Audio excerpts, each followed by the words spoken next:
তার কবরের উপরে গম্বুদি বা কেন? নবী করিম সাল্লাল্লাহু আলাইহি ওয়াসাল্লাম এর কবর পাকা, তার কবরের উপরে গম্বুদ রয়েছে, এবং সেই সাথে আরেকটি বিষয় রয়েছে যে তার কবরটা মসজিদের অনেকটা অভ্যন্তরে।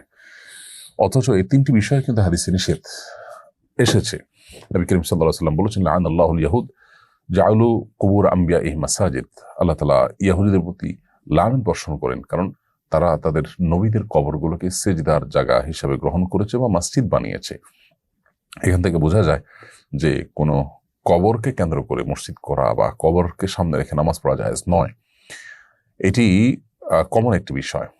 তো মসজিদে নববীতে নবী করিম সাল্লাল্লাহু আলাইহি ওয়াসাল্লামের কবর অনেকটা মসজিদের ভেতরেই পড়ে গেছে, এবং যারা সালাত আদায় করেন তাদের সামনে কবরটা পড়ে। এটি একটি প্রশ্ন। আরেকটি প্রশ্ন হলো যে নবী সাল্লাল্লাহু আলাইহি ওয়াসাল্লাম কবর পাকা করতে, কবর উপরে বিল্ডিং নির্মাণ করতে নিষেধ করেছেন। এখানে সবসময় কবর উপরে আছে, আমরা জানি গম্বুদও আছে।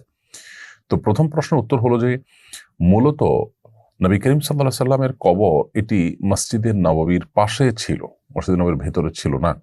আমাদের আয়েশা রাদিয়াল্লাহু আনহার বাসায় তিনি ইন্তেকাল করেছেন, নবীরা যেখানে ইন্তেকাল করেন সেখানে কবর হয়, সেখানে তার কবর হয়েছে, এবং সেই জায়গা থেকে তার কবর এটা নির্ধারিত হয়েছে।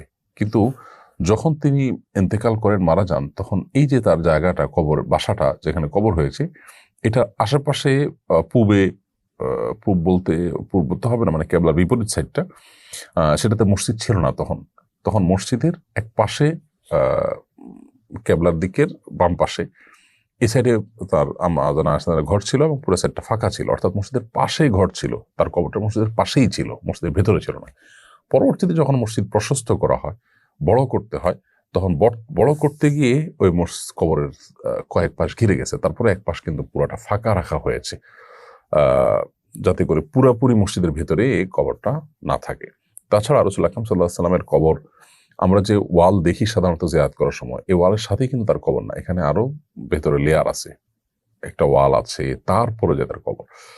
তো এখানে নবী করিম সাল্লাল্লাহু আলাইহি ওয়াসাল্লামের কবরের পরে পার্টিশন আছে, ওয়াল আছে, তারপর আবার কেবলার বিপরীত সাইডে কবরের পিছনে বিরাট জায়গা ফাঁকা রাখা আছে, তারপরে মানুষ নামাজ পড়ে। অর্থাৎ এখানে মসজিদের ভেতরে র্যান্ডমলি কবর করা হয়েছে, ব্যাপারটা সেরকম কিন্তু না।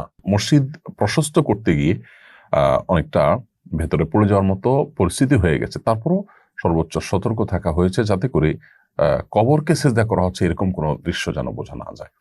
এটি একটি বিষয়। আরেকটি বিষয় হলো যে গম্বুজ যেটা নির্মাণ হয়েছে, এটা কোনো শাসকরা করেছেন। যে সমস্ত শাসকরা করেছেন সেগুলো পরবর্তী শাসকরা আর ভাঙলে ফিতনা তৈরি হতে পারে, সেই জায়গা থেকে তারা ভাঙছেন না। কিন্তু নবী করিম সাল্লাল্লাহু আলাইহি ওয়াসাল্লামের পরিষ্কার নিষেধাজ্ঞা আছে কবরের উপরে কোনো বিল্ডিং, কোনো ইমারত নির্মাণ করা বা পাকা করা সেটাকে, এ ব্যাপারে। তো এই জন্য নিষেধাজ্ঞা যেহেতু রাসূল সাল্লাল্লাহু আলাইহি ওয়াসাল্লামের আছে, সেটি হলো চূড়ান্ত। আর তার ক্ষেত্রে কোনো শাসকরা করেছেন, পরবর্তীতে মুসলিমদের মধ্যে এটা নিয়ে ফিতনা হতে পারে, সেই জায়গা থেকে আর সেটি ভাঙা হয়নি। এটি হলো চূড়ান্ত বিষয়। তাহলে কারোর যদি কবর মসজিদের পশ্চিম পাশে থাকে, মানে কেবলা সাইডে থাকে, যেমন রাসূল সাল্লাল্লাহু আলাইহি ওয়াসাল্লামেরটা আছে, এবং মসজিদের থেকে আলাদা, সেটার জন্য আলাদা ওয়াল আছে কবরের জন্য, তাহলে সেটা জায়েজ আছে, কবর আগে থেকে আছে সেই হিসাবে। মসজিদের ভেতরে পড়ে গেছে এরকম যদি হয় চারপাশে কবর, তাহলে সেক্ষেত্রে সেটা জায়েজ নয়। আবার মসজিদ নির্মাণের পরে ভেতরে কবর দেওয়া হচ্ছে, সেটা তো স্পষ্টভাবে জায়েজ নয়, কারণ রাসূল সাল্লাল্লাহু আলাইহি ওয়াসাল্লাম সেটা নিষেধ করে।